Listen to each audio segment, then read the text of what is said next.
হাসিনার মানব যারা কিছু সংখ্যক পুলিশ সেদিন বাংলাদেশের গণতন্ত্র আন্দোলনকারী নেতাদেরকে কারাগারে পাঠিয়েছেন, আয়না ঘরে পাঠিয়েছেন, বাংলাদেশের কথা বলার সুযোগ থেকে বঞ্চিত করেছেন।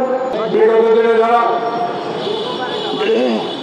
বাংলাদেশ জাতীয়তাবাদী দলকে এবং তার অঙ্গ সংগঠনের সহযোগী হিসাবে যাকে আমরা সবসময় রাস্তায় পেয়েছি, সড়কে পেয়েছি, মানুষের অধিকার প্রতিষ্ঠার সংগ্রামে যিনি আত্মনিয়োগ করে 100 অধিক মামলার আসামি হয়েছেন, উনি আজকে আমাদের এখানে মেহমান হিসাবে উপস্থিত হয়েছেন।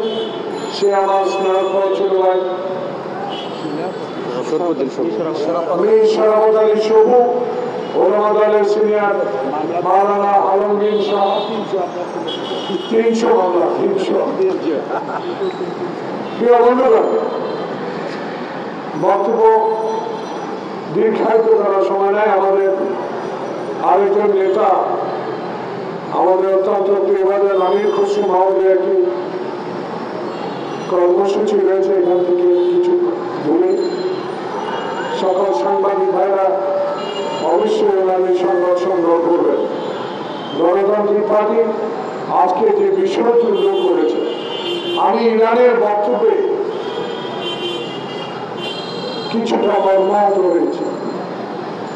এই সরকার বাংলাদেশের মানুষের অধিকার প্রতিষ্ঠার সংগ্রাম দল। ডক্টর ইউনূস বাংলাদেশের গ্রহণযোগ্য একজন ব্যক্তি, সে ব্যক্তির বিরুদ্ধে একটু পরে আমরা দেখব হাতের বাম পাশে দাঁড়িয়ে আছেন যারা কিছুদিন আগেও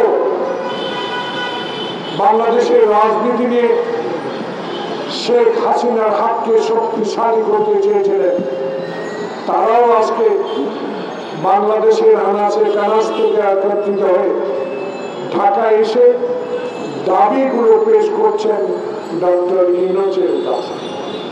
তাই আজকে গণতান্ত্রিক পার্টির দাবি, আপনি মুগ্ধ খোকনের রক্তের বিনিময় উচিত এই সরকার।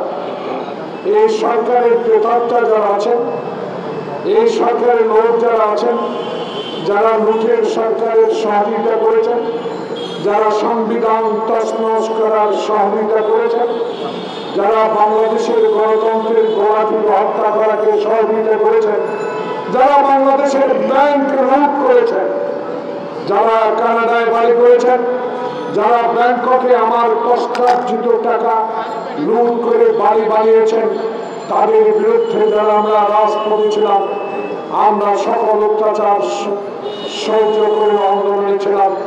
আমরা জনগণের সেবা করতে চাই।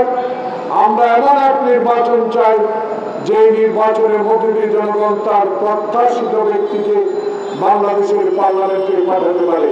কিন্তু শেখ হাসিনা সেই সুযোগটুকু থেকে আমাদেরকে বঞ্চিত করেছে। প্রিয় ভাইরা, আমরা চিৎকার দিয়েছি, আমরা প্রতিবাদ করেছি, আমরা প্রতিরোধ করার চেষ্টা করেছি, আমরা আন্দোলন করেছি, কিন্তু শেখ হাসিনার মানব যারা কিছু সংখ্যক পুলিশ সেদিন বাংলাদেশের গণতন্ত্র আন্দোলনকারী নেতাদেরকে কারাগারে পাঠিয়েছেন, আয়না ঘরে পাঠিয়েছেন, বাংলাদেশের কথা বলার সুযোগ থেকে বঞ্চিত করেছেন। রুনি সাগরের হত্যাকারীদের বিচার করেন নাই, সাংবাদিকের সংবাদপত্রের স্বাধীনতা ক্ষুণ্ণ করেছেন, সাংবাদিক তার কথা লিখতে পারেন নাই, তার কথা প্রকাশ করতে দেন নাই। কিছু সংখ্যক লোক যাকে শেখ হাসিনাকে সহযোগিতা করে বাংলাদেশের ইতিহাসে যে কলঙ্ক সৃষ্টি করেছে, সেই কলঙ্কের কথা স্মরণ করিয়ে দিয়ে আজকে গণতন্ত্রের পার্টি ডক্টর ইউনূসকে কিছু কথা বলতে চায়।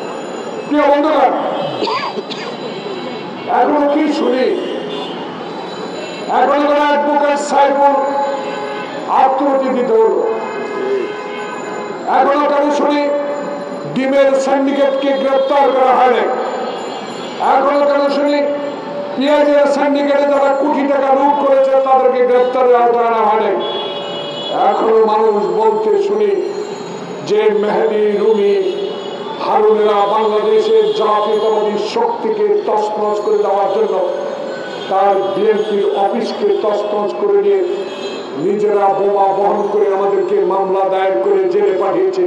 তাদেরকে অনেককে কেন আইনের আওতায় আনা হয় না?